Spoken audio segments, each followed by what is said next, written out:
Salam hebat luar biasa. Oke, malam hari ini senang sekali saya kembali bisa hadir di acara komunitas YS. Memang betul saya sangat sibuk karena minggu-minggu ini wah padat sekali. Minggu depan saya juga ada jadwal syuting di Jakarta. Ada kejutan untuk Anda semua nanti.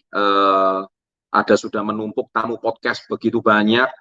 Tapi saya kalau untuk acara komunitas YS pasti saya luangkan waktu dan saya sempatkan waktu. Oke, malam hari ini saya mau memberikan sebuah kejutan. Saya mau sharing tentang sebuah buku yang saya beli di tahun 2013. Ya. Jadi saya nggak cuma review buku saya, Bodai Basi Berlalu dan Success Before 30, tapi buku ini berjudul The Business of 21st Century. Dan ini pengarangnya siapa lagi kalau bukan dari The Rich Dad, Robert Kiyosaki. Nah, dan Robert Kiyosaki di sini menulis buku bersama dengan John Fleming dan Kim Kiyosaki selaku istri beliau. Kita tahu Robert Kiyosaki itu uh, sekarang lihat beliau itu sudah menulis sebuah buku ini. Dia nulis itu tentang yang jadi masalah itu bukanlah perekonomian. Masalahnya adalah Anda. Jadi di kondisi saat ini, beliau itu bercerita betapa banyak orang itu menyalahkan keadaan. Apakah itu karena COVID, apakah itu karena pandemi. Kita lihat begitu banyak orang mengeluh, mengeluh, dan mengeluh. Mereka kehilangan pekerjaan lah, mereka saat ini kondisinya itu sulit lah, mereka kondisinya saat ini itu tidak menentu lah, ada yang dipecat dari pekerjaan lah. Nah, tapi intinya itu masalahnya bukan di perekonomian, tapi masalahnya ada di Anda. Anda geram dengan korupsi di dunia bisnis, pada Wall Street dan bank-bank membiarkan praktis seperti itu terjadi. Pada pemerintah yang terlalu lamban atau terlalu reaktif ya. Kita tahu ada influencer di Indonesia, ya sahabat saya juga yang setiap hari kontennya itu mengkritik pemerintah. Pokoknya pemerintah nggak ada yang benar deh. Ya itu salah satu beliau mengambil celah itu, mengambil amarah masyarakat untuk memanas-manasi masyarakat. Tapi sebetulnya beliau orang pinter ya. Beliau mengkritik itu sebetulnya dengan tujuan memanas-manasi masyarakat kelas menengah ke bawah yang sebetulnya itu bukan sebuah solusi. Atau Anda terlalu sering bertindak salah dan terlalu sedikit bertindak benar. Anda marah pada diri sendiri karena terlambat mengambil kendali. Hidup itu keras. Pertanyaannya sekarang adalah Anda mau apa? Mengeluh tidak akan menjamin masa depan keuangan Anda. Jika menginginkan kekayaan, Anda harus menciptakannya. Anda perlu mengambil kendali atas masa depan Anda dengan mengendalikan sumber pendapatan Anda sekarang. Nah, itu kata-kata kuncinya di sini. Anda perlu membangun bisnis Anda sendiri. Makanya channel Success Before 30 itu saya dirikan di tahun 2013 tepat buku ini diterbitkan. Buku ini mengajarkan Anda terus mempunyai bisnis Anda sendiri. Bagi sebagian besar orang, perekonomian sekarang ini sedang sulit, tapi bagi banyak wirausaha, inilah saat yang penuh dengan potensi ekonomi. Padahal buku ini ditulis jauh sebelum COVID. Bukan hanya sekarang adalah saat yang tepat bagi Anda untuk memiliki bisnis sendiri, tapi tidak ada saat yang lebih baik daripada sekarang. Nah, saya langsung terbang ke halaman 29. Nah, di sini saya kembali flashback. Anda lihat buku ini sampai saya coret-coret warna kuning, karena saya ini kan pembaca buku. Kalau enggak, bagaimana mungkin saya itu bisa membuat konten YouTube sampai sampai 900 lebih konten. Nah, bisa Anda bayangkan 900 lebih konten kalau saya nggak rajin baca buku itu nggak mungkin. Jadi saya hari ini mencoba untuk mengulas kembali buku yang sudah pernah saya baca dan pasti bermanfaat untuk Anda semua pada malam hari ini. Nah, di sini beliau tuh bicara soal value atau nilai-nilai. Nah, tadi di awal kan sudah dibahas tentang E, S, B, dan I. Kuadran E, kuadran karyawan, S, kuadran self-employed atau small business owner, kuadran B adalah kuadran bisnis, dan E, I, kuadran investor. Nah, saya mau di sini berbicara sekilas lagi, saya ulang lagi supaya apa yang tadi disampaikan Bu Lieni di awal, kita ulang sekali lagi. Nah, kuadran E adalah, kata kuncinya adalah saya mencari pekerjaan yang aman dan terjamin dengan gaji tinggi serta tunjangan yang besar. Kita tahu beberapa hari ini kan semua orang lagi ribut dengan Krisdayanti ya, mertuanya Atta Halilintar, tentang gaji anggota dewan yang sangat fantastis sampai angkanya puluhan juta dan tunjangan yang begitu besar. Tapi gara-gara kontroversi itu semua orang memaki-maki karena rupanya anggota dewan itu kerjaannya apa sih kita nggak tahu gitu. Tapi kalau bagi saya gaji yang cuma sekian menurut saya gaji yang cuma sekian itu anggota dewan loh, dan kelasnya Krisdayanti ya, itu sudah sangat top ya, sangat ngetrend. Krisdayanti itu seusia saya. Menurut saya kalau Anda tanya sama seorang Chandra Putra Negara, gaji segitu tuh masih kecil. Wih, Pak Chandra keren amat kok ngomong gaji segitu kecil. Kalau beberapa top leader saya kan tahu berapa penghasilan saya udah pernah buka penghasilan saya. Kalau Anda cek aja berapa total income saya, Anda bisa ketik Business for Home top 200 earner in the world ya. Anda bisa ketik sendiri. Nah, itu berapa total uang yang sudah saya hasilkan dari bisnis. Menurut saya itu masih sangat kecil sekali. Nah, padahal itu anggota dewan yang top di Indonesia. Komisi berapa? Komisi 9 atau komisi 10? Banyak kok teman-teman saya artis di situ, Dede Yusuf contohnya. Mereka berlomba-lomba kalau nggak jadi politikus jadi anggota dewan. Nah, di Indonesia artis ngetop paling banter jadi politisi. Nah, ketika jadi politisi berlomba-lomba jadi anggota dewan. Kalau nggak anggota dewan jadi pejabat. Karena yang dicari apa? Pekerjaan yang aman dan terjamin dengan gaji yang tinggi serta tunjangan yang besar. Kalau menurut saya itu masih sangat kecil. Kalau dihitung-hitung nggak lebih besar daripada presentasi yang kita sampaikan pada malam hari ini. Nah, bisa Anda bayangkan itu adalah kuadran E. Mindsetnya seperti itu. Tapi yang saya ajarkan di sini adalah Anda pindah kuadran, yaitu menjadi kuadran S. Jika ingin pekerjaan beres, kerjakan sendiri. Jadi itu nilai-nilai dari kuadran S. Kuadran S itu orang-orang di kuadran, orang-orang yang bisa ditemui di kuadran S adalah pemilik usaha kecil, buka toko, UMKM contohnya, bisnis keluarga, kemudian spesialis, dokter spesialis, seperti dokter Har mungkin, dokter umum, dan konsultan. Nah, sebagai contoh, teman banyak sekali, tipikal penghuni sejati kuadran S adalah yang suka bekerja keras. Orang yang menjual berbasis komisi, contohnya agen asuransi, agen properti. Ya, loh Pak, kalau KK Indonesia, komunitas YES nggak termasuk kuadran S? Tidak. Tapi Anda bisa jalankan bisnis secara kuadran S, kalau Anda cuma menjadi reseller biasa. Tapi yang kami ajarkan di komunitas YES ini kan, reseller yang membangun reseller. Reseller yang membangun jaringan reseller. Itulah sebabnya kami sangat berbeda. Saya langsung lompat ke, nah kuadran S adalah seringkali dibayar berdasarkan komisi atau upah dari sebuah pekerjaan. Contoh kalau Anda menjual rumah, harganya 1 miliar, Anda dapat komisi 3% contohnya, let's say. Nah, berarti Anda dapat upah komisi 30 juta. Udah, seperti itu aja. Atau Anda salesnya mobil Honda contohnya. Anda jual mobil Honda, komisinya misalkan, kalau jual kontan komisinya kecil, tapi kalau dia kreditnya semakin lama, contohnya kreditnya 4 tahun, maka Anda bisa dapat komisi dari hasil dari selisih bunga cicilan tersebut. Makanya komisi penjual mobil juga seperti itu. Tapi sekali lagi mereka itu kuadran S. Ya, jadi kalau kuadran S ya, kalau nggak ada omset ya mereka nggak dapat penghasilan. Nah, itulah yang sangat membedakan dengan bisnis ini. Nah, sedangkan di kuadran B, nah ini kata kuncinya Anda catat ya, ini di halaman 28. Ini dari tadi saya baca ya. Jadi supaya Anda sendiri refresh dengan topik pada malam hari ini dan saya ingatkan kembali bahwa ini Robert Kiyosaki sudah menulisnya sejak 2013. Di kuadran B kata kuncinya di sini, saya mencari orang terbaik yang menjadi anggota tim saya. Nah, ini kata kuncinya. Makanya selalu afirmasi saya kalau tanya sama murid-murid saya selalu bilang the best people will come. Orang-orang terbaik akan datang. Jadi saya selalu menekankan bahwa di dalam hidup saya selalu mencari orang-orang terbaik. Dan orang-orang terbaik itu pasti akan datang pada diri saya. Nah, jadi afirmasinya itu Anda jangan cuma cari orang-orang yang ruwet gitu. Jangan cari orang-orang bermasalah. Tapi sebelum orang-orang terbaik itu datang, pastikan Anda sendiri itu adalah orang yang terbaik.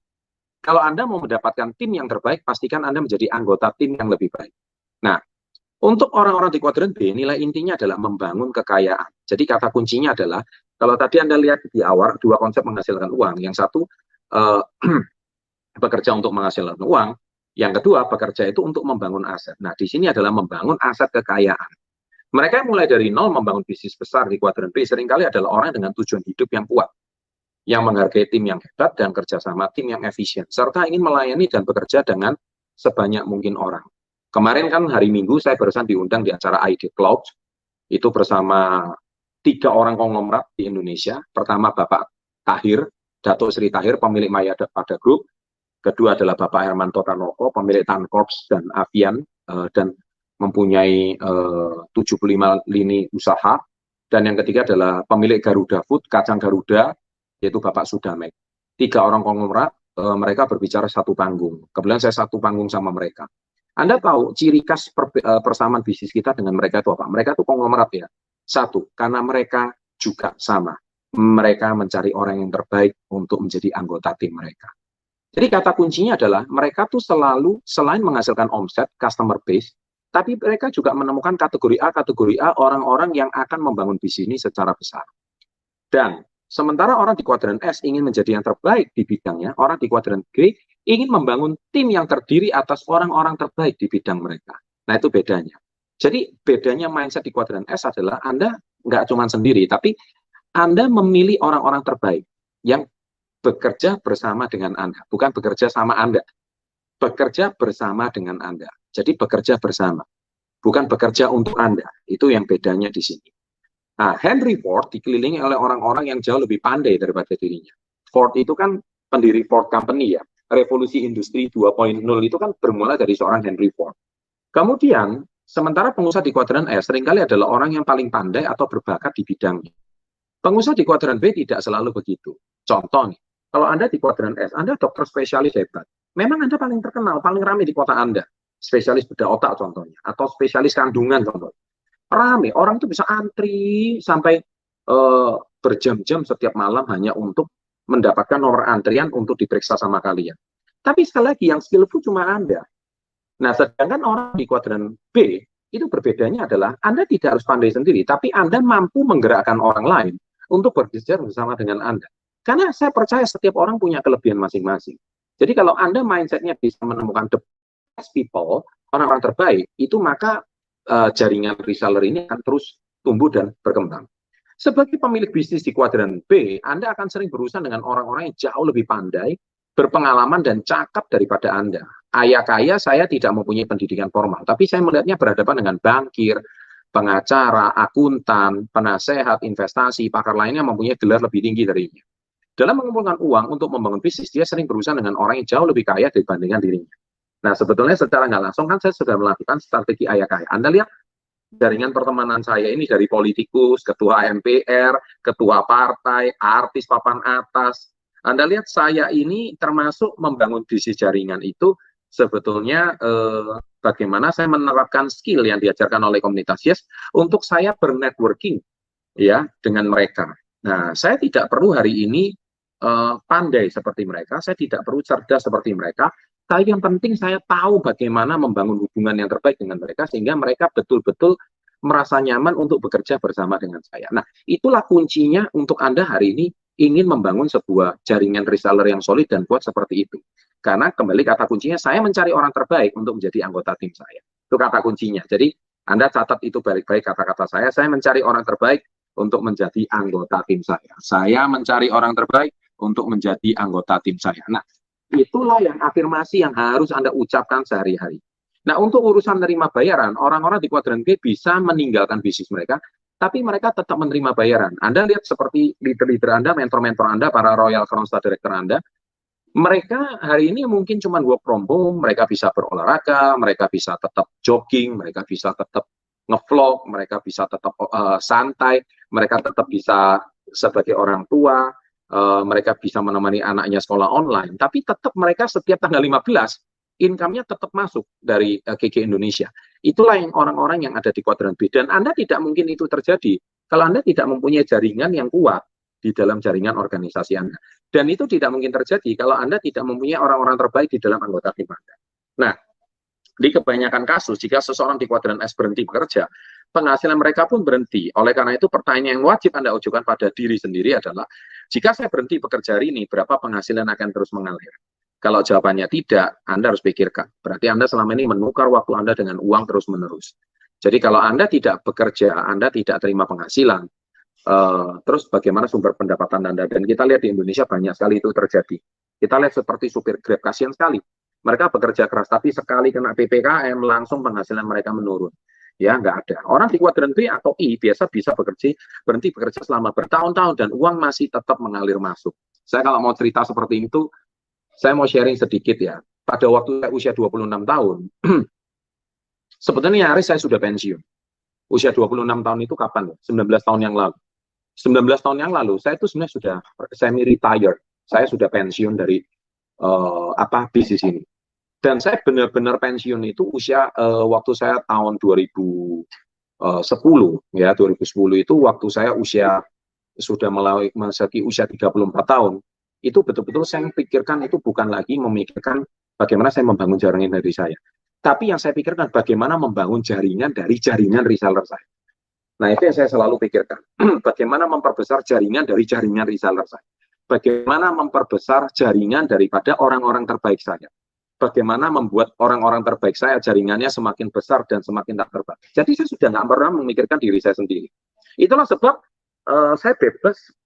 Saya memang terlihat sibuk, tapi kesibukan saya itu bukan memikirkan jaringan. Tapi kesibukan saya bagaimana terus memperbesar aset bisnis saya. Memang betul saya punya lini usaha yang lain. Saya punya 6 usaha lain di luar GG Indonesia. Tapi semua usaha lain itu adalah kuadran B. Saya tidak pernah campur tangan secara langsung untuk terlibat di dalam usaha saya. Kalau saya hari ini misalkan turun ke kuadran S, berarti kalau saya mengurus usaha saya lagi, itu sama aja saya itu turun pangkat.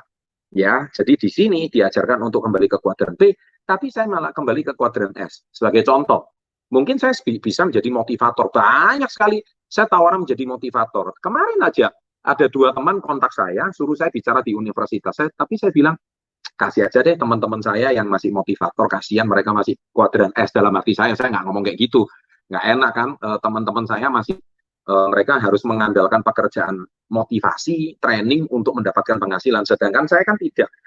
Saya aja di channel YouTube setiap hari ngasih konten gratis, itu aja ada orang nggak mau nonton, apalagi ini bicara dan dibayar gitu. Nah, makanya hari ini saya mau tegaskan, kembali lagi ke kata kunci, saya mencari orang terbaik untuk menjadi anggota tim saya. Nah, ini yang selalu tidak pernah terpikir oleh tim komunitas Yes. Anda selalu berpikir bahwa Anda itu bekerja seorang diri. Atau Anda tidak mampu bekerja secara tim. Kalau Anda belum menemukan orang terbaik, kemungkinannya itu cuma 2. 1, Anda terlalu egois, Anda terlalu keras kepala, sehingga setiap orang yang bekerja sama dengan Anda itu tidak nyaman, atau mereka mendal, atau mereka artinya tidak cocok dan tidak nyaman dengan sentuhan Anda, karena ini bisnis manusia. Nah, yang kedua bisa jadi karena Anda memang terfokus kepada bisnis kuadran B, kuadran F. Jadi Anda terfokus pada mencari penghasilan Anda untuk menutupi biaya hidup Anda. Jadi Anda tidak terpikir untuk bagaimana berpikir ke depan, visi ke depan untuk membangun jaringan bisnis Anda secara besar-besaran. Nah, itu kata kunci yang pertama, halaman 29. Wah, ini chatnya udah semakin banyak. Nah, kalau Anda sudah semakin banyak, saya yakin hari ini sharing saya singkat, ringan, bukan sesuatu yang baru, tetapi ini sebetulnya yang saya sampaikan pada malam hari ini itu adalah hal yang sifatnya basic tapi dilupakan. Oke, saya sekarang jump out ke halaman 71. Ya, saya jump out ke halaman 71. Nah, di halaman 71 ini berjudul tentang keterampilan kehidupan. Nah, keterampilan kehidupan adalah untuk meraih sukses dalam berbisnis, bukan hanya keterampilan teknis yang dibutuhkan. Untuk sukses di kuadran B yang bahkan jauh lebih penting adalah keterampilan kehidupan. Nah, kunci sukses jangka panjang dalam kehidupan adalah pendidikan serta keterampilan, pengalaman hidup, dan di atas segala-galanya karakter pribadi Anda. Contohnya, saya harus belajar mengatasi perasaan ragu, malu, dan takut ditolak. Sering kan orang di komunitas sini ngomong, Pak, saya nggak punya modal, saya ragu, saya malu, saya takut ditolak. Saya sampai bosan mendengarkan kata-kata seperti itu. Tapi sebetulnya Anda perlu mengatasi perasaan malu, ragu-ragu, takut ditolak. Kalau Anda nggak bisa mengatasi itu, nggak mungkin Anda bisa punya bisnis di kuadran B. Itu sudah pasti jelas. Atau lebih baik Anda nggak usah berbisnis. Ya, karena nggak ada pebisnis itu ceritanya ragu-ragu itu nggak ada. Pebisnis itu mampu mengatasi rasa takutnya. Pebisnis itu mampu mengatasi rasa malunya. Ya, jadi kalau Anda masih bingung dengan rasa malu, ragu-ragu, suka mengeluh, lupakan berbisnis. Jika Anda tidak mempelajari semua ini di sekolah, tempat kerja, dan saat Anda tumbuh, di mana Anda mempelajarinya, di manakah Anda akan menemukan bisnis yang menginvestasikan waktu pada pendidikan dan pengembangan diri Anda, sekaligus membantu Anda membangun bisnis. Kita ambil contoh seperti Dr. Har, pembicara kita sebelumnya. Beliau sekarang TikTok-nya sudah menyentuh angka 200.000 follower, dan isi kontennya adalah lebih kurang isi Success Before 30. Seorang dokter, tapi beliau mampu menjelaskan pengembangan diri seperti itu. Itu menunjukkan apa? Beliau mau keluar dari zona nyamannya. Beliau mau untuk membangun cara berpikir supaya bisnis Anda itu terus maju dan berkembang. Dan di TikTok beliau termasuk salah satu dokter yang cukup favorit ya untuk pengembangan diri. Nah, jadi di pemasaran jaringan inilah tempatnya. So, John Fleming bertanya begini sama Robert Kiyosaki. Robert, Anda selalu menyebut pendidikan bisnis sebagai keuntungan nomor 1. Anda lihat di bisnis itu, dan saya kira ada benarnya. Seringkali orang-orang memperoleh keterampilan dan mengembangkan aspek-aspek pribadi mereka karena pengalaman mereka dalam pemasaran jaringan reseller, bukan di tempat yang lain. Pemasaran jaringan reseller mengajarkan orang lain untuk mengalahkan rasa takut berkomunikasi dan mengalami psikologi orang lain yang berkata tidak kepada mereka, serta mempertahankan keuletan di tengah penolakan tantangan dunia nyata lainnya. Masalahnya di Indonesia ini adalah pendidikan sekolah kita itu selalu diajarkan manusia itu untuk takut ditolak, ya, apalagi selalu diajarkan untuk rasa malu. Nah, sebaliknya di bisnis ini kita harus berani ditolak dan kita harus berani menghadapi rasa malu. Nah, ini sedikit berkebalikan dengan di sekolah. Kalau di sekolah kita nilainya jelek, kita tuh dihukum. Kalau di bisnis ini Anda gagal, omsetnya turun, atau misalkan hari ini omsetnya ditolak, Anda justru disemangati sama mentor Anda. Jadi balikan kan. Makanya inilah namanya pendidikan kehidupan. Makanya pendidikan di sekolah seringkali tidak relevan dalam pendidikan kehidupan. Saya tidak pernah mempres anak saya untuk selalu juara satu di kelas, tidak. Tapi kenyataannya anak saya kemarin dapat ranking juara satu. Padahal saya tidak pernah menekan. Anak saya cewek juga kedua, Nila. Kalau dia tidak mengerti, saya selalu tekankan sama ibunya. Kalau dia tidak bisa, suruh dia jawab sendiri. Salah tidak masalah. Ya, anak saya takut salah yang kedua itu. Tapi saya selalu tekankan, salah tidak jadi masalah. Jangan tanya sama mamanya. Kalau salah ini jawabannya apa? Supaya terlihat benar. Nah, banyak orang tua itu kesalahannya di sini. Menjawab pertanyaan anaknya, apalagi ini sekolah online. Supaya anaknya jawabannya terlihat benar. Padahal itu Anda tidak mendidik anak Anda. Kalau Anda mendidik anak Anda dengan benar, kalau anak Anda itu salah, ya salah. Biarin dia salah. Kalau dia nilainya jelek, tidak masalah. Dia akan belajar sesuatu dari sana. Tapi kalau Anda bantu supaya terlihat bagus, bantu supaya pintar, yang pintar tuh kamu, bukan anak kamu. Nah, di bisnis ini, kebalikannya itu seperti ini. Kita, ya, di bisnis ini, berikut keterampilan yang diajarkan pendidikan bisnis dunia nyata, pemasaran jaringan reseller, seperti komunitas. Ya. Pertama, sikap untuk sukses. Anda lihat, bisnis ini tuh mengajarkan sikap, attitude. Sikapnya itu apa? Kita harus berani bermimpi. Kita harus berpenampilan layaknya orang sukses. Padahal Anda saat ini uang pun belum punya. Mungkin. Tapi kenapa saya harus bicara percaya diri? Mungkin Anda bicara di depan kamera, Anda malu. Anda mungkin bicara sama teman, takut ditertawakan. Tapi kenapa Anda harus dress for success, katanya Roxette. I'm gonna get dressed for success. Kenapa kok harus dress for success? Karena sebelum Anda sukses, Anda harus mempunyai mindset dan mental orang sukses. Anda harus mempunyai penampilan orang sukses dulu. Karena tidak mungkin Anda bisa menjadi sukses kalau Anda hari ini belum punya keyakinan untuk menjadi orang sukses. Meskipun saat ini Anda belum sukses. Nangkep ya maksud saya? Jadi inilah kesalahan banyak orang. Karena mereka itu menganggap bahwa, wah saya kalau mau sukses, Pak saya belum sukses, saya belum berhasil Pak. Saya malu kalau mau sponsor orang itu kayaknya takut orang itu nggak yakin dan ngetawain saya. No. Jadi yang terpenting mulai dari diri Anda sendiri. Anda bisa gunakan postur Anda di Instagram Anda, di WhatsApp Anda, status murid Chandra Putra Negara. Ya, saya bangga sebagai komunitasnya. Saya recommended mentor. Saya hari ini seorang konsultan bisnis untuk passive income. Anda bisa menulis seperti itu. Jadi Anda harus yakin. Karena itu sebelum itu benar-benar terjadi, Anda harus yakin. Sehingga karena percaya sama saya, banyak orang di luar sana, mereka sudah kondisinya jauh lebih buruk daripada kalian. Tapi kalau kalian sendiri tidak yakin, gimana kalian mau yakinkan orang lain? Nangkep ya maksud saya?